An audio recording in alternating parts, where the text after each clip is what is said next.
By 1983, the future could not have looked more promising for 28-year-old Bill Gates and Microsoft. The personal computer business was booming, and there was an ever-increasing hunger for software. Bill Gates and Paul Allen were emerging as the crown princes of the personal computer age. But in the midst of the breathtaking rise of their company, they were stunned by some terrible news. Paul Allen, Bill's friend and partner since high school, was diagnosed with Hodgkin's disease, a form of cancer.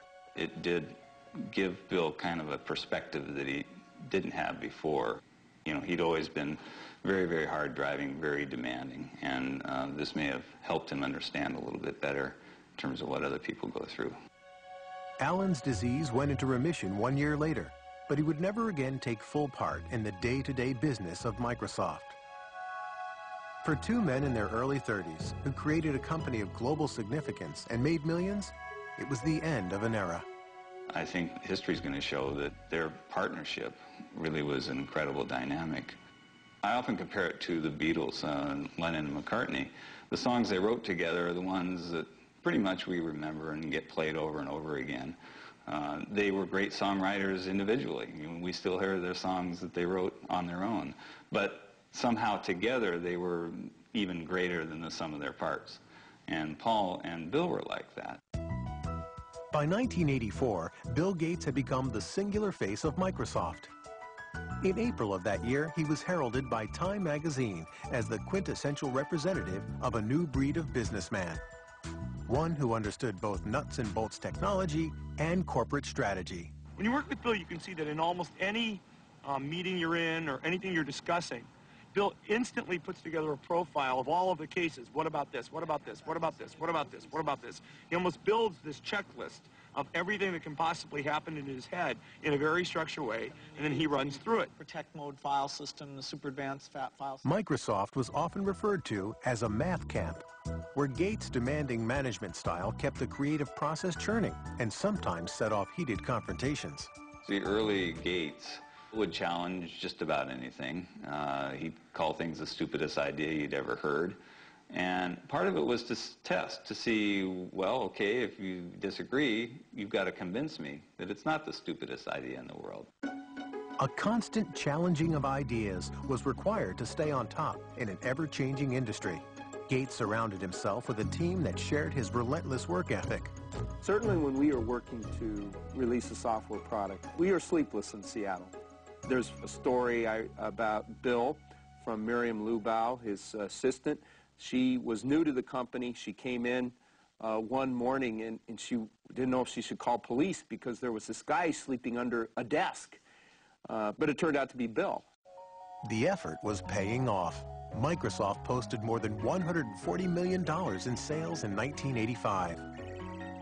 In 1986, Gates introduced Microsoft Windows. It would become the company's signature program. Critics quickly noted that in its use of a mouse and icons, it bore more than a passing resemblance to the Apple Macintosh operating system, considered to be the most user-friendly. If you know how to point, you already know how to use it. Macintosh, the computer for the rest of us. Apple had given Gates full access to their technology while he was working on new software for the Macintosh computer. Gates advised Apple early on that they should license their software. But Apple was more interested in selling computers than software. They ignored the suggestion. Once again, Gates took advantage of an opening and ran with it. In this industry, we compete and we collaborate at the same time. Bill once had a conversation with me, says, you know, I'm a competitor, so even though I'm a friend, don't tell me information that you don't want me to use against you, because I'm going to compete with you, and if you tell me something that's useful in competing, I'm going to use that information. Apple decided that Gates was not going to take a bite out of their business and threatened to sue over Windows. Gates, in turn, said he would withhold Microsoft software Apple desperately needed for its computers. In the end, Microsoft overpowered Apple in the courts. Eventually, Microsoft prevailed by showing that even though there were similarities in the way that the two computers operated, each individual function of Windows was markedly different from each individual function of the Macintosh.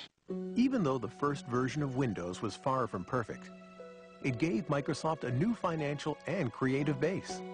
In 1986, Bill Gates took his company public. He held 45% of the stock, which made him a billionaire at the age of 31.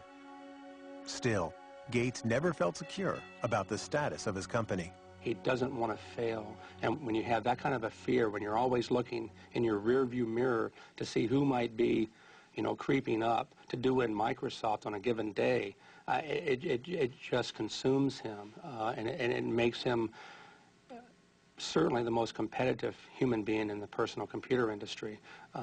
He's driven. It's white-hot intensity.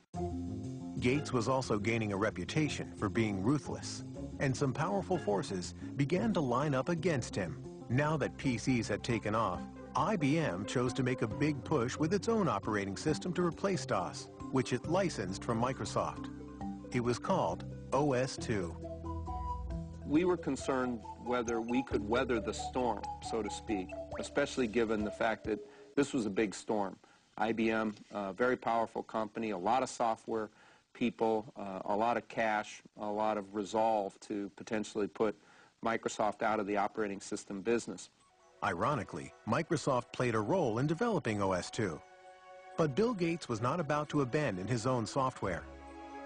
He decided to stake his company's future and his own reputation on the Windows software his team continued to upgrade, even if it meant losing IBM as his biggest customer. On May 22, 1990, Microsoft launched Windows 3.0. This new and improved version swiftly became a bestseller. Ultimately, OS/2 failed in the marketplace, leaving Microsoft with a virtual monopoly on operating systems for PCs. Now the Federal Trade Commission began looking at claims that Gates was using this dominance in operating systems to cut off competition by cutting prices on Microsoft products. It seemed Microsoft's mild-mannered chairman was gaining a seek and destroy image. Bill Gates is not a brutal guy. He just needs to win. And he's willing to win, gracefully or non-gracefully. Doesn't matter. A win is still a win. Predatory pricing was not the only charge leveled at Microsoft. In 1993, the Justice Department began a new investigation.